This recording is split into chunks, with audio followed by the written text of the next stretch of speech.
नमस्कार, बहुत स्वागत है आप सभी का न्यूज इंडिया पर। मैं हूं आपके साथ शिल्पा तोमर। जी हां, जय जय श्री राम के नारे ही आज पश्चिम बंगाल में चारों तरफ गूंज रहे हैं और गूंजेगी भी क्यों नहीं, क्योंकि रुझानों में बीजेपी को प्रचंड बहुमत जो मिल रहा है।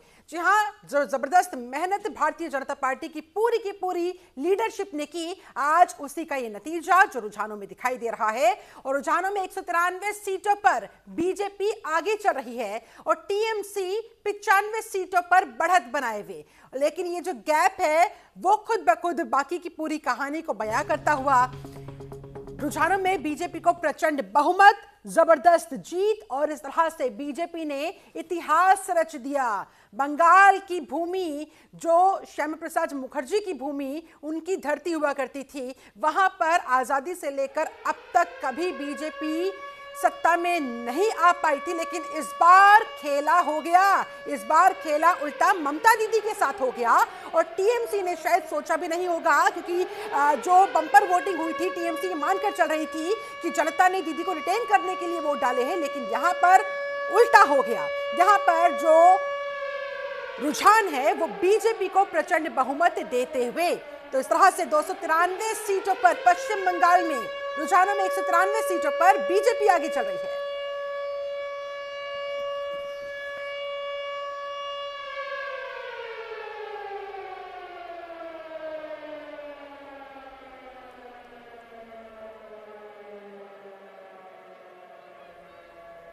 तो जाहिर तौर पर देखिए, बीजेपी हेडक्वार्टर के अंदर, बीजेपी के तमाम चुनावी राज्यों के अंदर जहां पर उनके मुख्यालय हैं,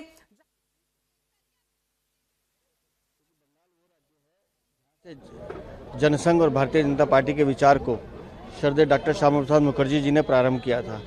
आज उस विचार को पूरा करने का काम माननीय प्रधानमंत्री नरेंद्र मोदी जी ने किया है। इसलिए भावनात्मक रूप से ये बंगाल की जीत हर कार्यकर्ताओं के दिल को छूती है और इसके लिए माननीय प्रधानमंत्री जी का हम हृदय से अभिनंदन करते हैं। प्राइम मिनिस्टर भी आने वाले हैं, तैयारियां भी हो रही है। आज उनका अभिनंदन होगा और हर दिल्ली के कार्यकर्ता उनको सुनना भी चाहते हैं। और जब जब माननीय प्रधानमंत्री जी आते हैं तो नई ऊर्जा हम सबको देके जाते हैं। ममता बनर्जी कह रही है कि इलेक्शन कमीशन काउंटिंग लेट कर रहा है। शुरुआत में बीजेपी को आगे दिखाया, फिर काउंटिंग बंद कर दिया, वो आरोप लगा रही है। अब ममता दीदी तो पिछले 1 साल से आरोप ही लगा रही है, तो उनको आरोप लगाने दीजिए। बंगाल की जनता ने ममता दीदी को भी स्पष्ट संदेश दे दिया है कि कट मनी नहीं चलेगी, महिला सुरक्षा पर समझौता नहीं होगा, अवैध घुसपैठिए नहीं चाहिए।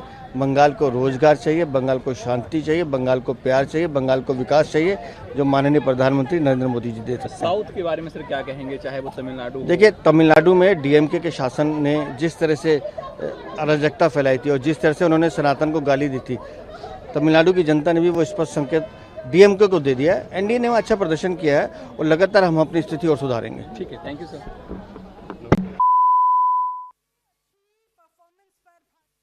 पार्टी के रिएक्शंस भी सामने आ रहे हैं। अभी आप दिल्ली से वीरेंद्र सचदेवा का सुन रहे थे, काफी अपनी खुशी जाहिर करते हुए दिखाई दिए। मिठाइयां खिलाई जा रही है।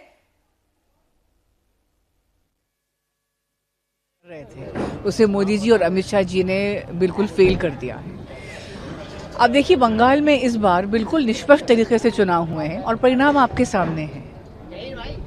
केंद्र की कोई भी योजना उन्होंने बंगाल में लागू नहीं होने दी।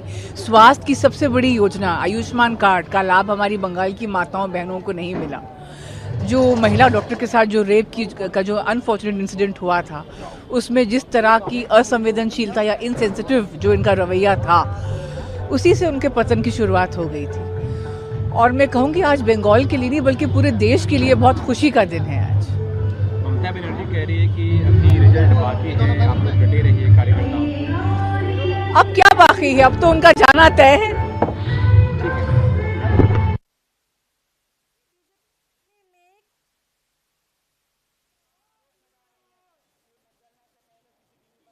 देखिए, इनके पास आरोप के सिवा कुछ बचा ही नहीं है। 14 से सिर्फ आरोप लगा रहे हैं और 14 वर्षों में देश की जनता ने कहां भारतीय जनता पार्टी को खड़ा किया है, क्योंकि भारतीय जनता पार्टी को विश्वास है देश की जनता को कि भारतीय जनता पार्टी ही एक ऐसी सरकार है जो भारतीयों के हित में काम करती है, भारत के हित में काम करती है। सपा राष्ट्राध्यक्ष अखिलेश यादव लगातार कह रहे थे कि पश्चिम बंगाल में, देखिए, अखिलेश यादव जी को और समाजवादी पार्टी को अपना अस्तित्व बचाना है। वो अस्तित्व की लड़ाई लड़े, सरकार नहीं बनाना है उत्तर प्रदेश में।